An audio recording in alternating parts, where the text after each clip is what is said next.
I don't need to tell you what Super Smash Bros. Is. Everyone and their mom has been looking forward to this game, and having a handheld version with Super Smash Bros. For 3DS is great, and it works really well. For the most part. The amount of characters on the roster is staggering, so much that the finished character select screen is rather overwhelming, and the amount of new characters makes it really hard to start. Like, there's so many, where do you begin? This is a great problem to have, as so many of the new characters are excellent. I won't be going into too much depth on any of the characters, but know that a lot of the newcomers are sweet. However, it should be noted that some of the new characters are clones, and these particular clones feel far closer to their originals than any other clone character in the series past. It's frustrating, especially after Brawl established that even characters with similar special attacks function very differently, animation-wise, different standard attacks, and the like. Not so much with a couple of the new clones. There's also a ton of stages in here. The quality of these will depend on personal taste, but I found myself favoring quite a few of the new ones.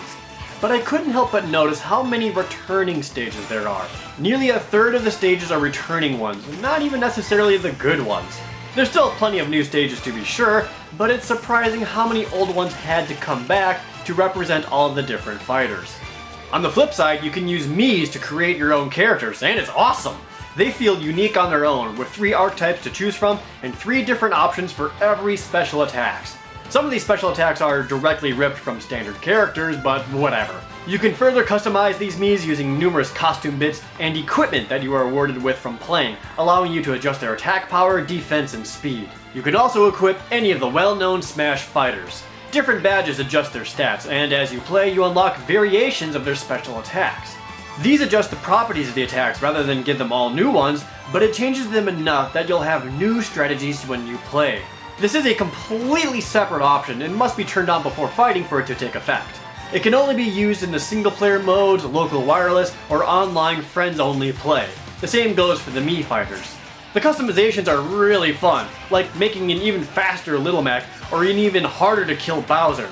It's worth tinkering with for when you play with friends. As for the game itself, it certainly is Smash Bros. It runs at a consistent 60 frames per second on the handheld, and it looks really good. Pokemon, Pikmin, and Assist trophies only run at 30 frames, and it looks bizarre next to everything else, but it's something you'll get over very quickly. Playing on the 3DS will take some getting used to. It's not bad at all. It's simply that playing on a handheld is very different than playing on the GameCube controller that we've all been using for over 10 years. Thankfully, the button layout is completely customizable to your liking, allowing you to adjust buttons how you see fit and to turn off up for jumping. The circle pad, however, is not perfect. It does an adequate job of sensing your inputs, but there are numerous times where it's just a little off, causing smash attacks in the wrong direction, doing power attacks instead of smashes, and other little nuances that will make you raise an eyebrow from time to time. It's by no fault of the game. The 3DS's circle pad just isn't as responsive as your control stick, and there's no arguing that. And it's your only option, as the D-pad is regulated to the different taunts, and that cannot be changed. It works well enough that you'll still absolutely love playing the game, but like I said, it isn't perfect, and highly competitive people are going to be irked by it. The single-player mode contains a lot of what you would come to expect. The classic mode has you going through a handful of fights until facing off against a final boss. The stages will always have a giant fight and a multi-man fight. You can select different branches to choose who you fight, and have their difficulty represented by color, so you do get some variety when you play. This may also be the hardest Smash ever. The computer AI is some of the best the series has seen, and playing on hard is genuinely hard. It's refreshing to have some decent challenge in single player again, and the secret final boss is pretty tough too.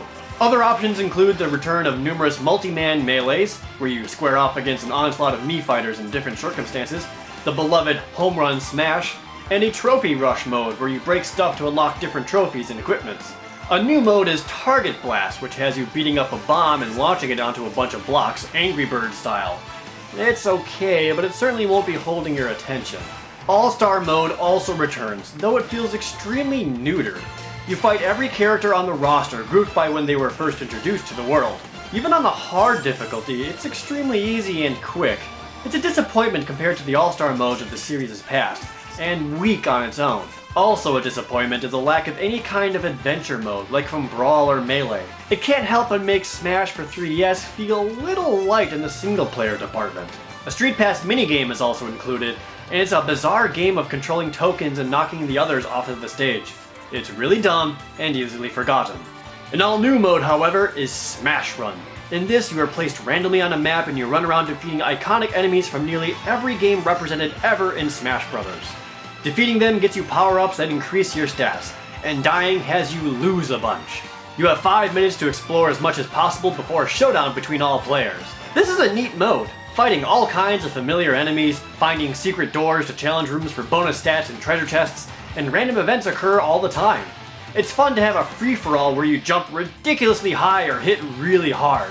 The final match is also random. Sometimes you fight, sometimes you team fight, sometimes you have to climb higher on a stage than anyone else, sometimes it's a race to see who can defeat so many enemies, and so on. There's a lot of variety here, and it's a more chaotic way of having fun with friends. Sadly, this mode can only be played with local wireless against other people, as this mode does not have online play. The online mode also is not perfect. The amount of lag I got while playing online was unbearable at times. Especially when paired against Japanese players, it was near impossible to play smoothly, which is frustrating when trying to play for glory. Even when playing people in the same continent, there were bits of lag. It was more playable, but even just the slightest bit of millisecond delays caused a lot of frustration. Maybe this will improve when more people have the game and you're automatically paired against people closer to you, but as of playing this just hours before its release, there was lag.